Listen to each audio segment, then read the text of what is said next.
కృష్ణా జిల్లాలో వెంటనే ఇసుక క్వారీలు తెరవాలని డిమాండ్ చేస్తూ సిపిఎం భారీ ఆందోళనకు దిగింది.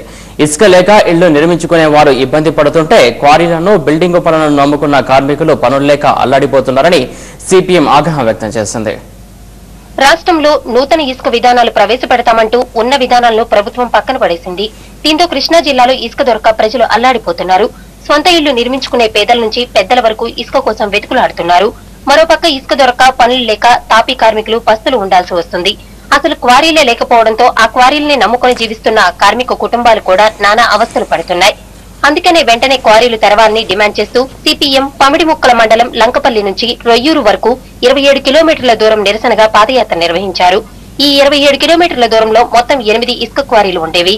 ఈ క్వారీల్లో పనిచేసే కార్మిక కుటుంబాలని నిరసన ర్యాలీలో పాల్గొన్నారు. దాదాపు 2 సంవత్సరాల నుంచి హైకోర్టు తీర్పు అనంతరం ఇసుక రీచ్లన్నింటినీ కూడా మూసివేయటం జరిగింది. దాదాపు మన ఈ తోట్లవల్లూరు, పమిడిముక్కల మండలాల్లోనే 8-9 రీచ్లు మూసేశారు.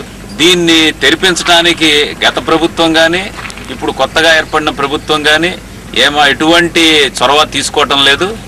పర్యవసానంగా ఇసుక మాఫియాల ఆగడాలు పెరిగిపోయాయి. ఇసుక బంగారంగా మారి చాలా చౌకగా సాధారణ ప్రజలకు అందించాల్సిన ఇసుక ఈరోజు చాలా పెద్ద ఎత్తున ధరలు పెరిగి ఒక లారీ 26,000, 27,000 రూపాయలకు కూడా కొనుక్కోవాల్సిన పరిస్థితి వస్తోంది.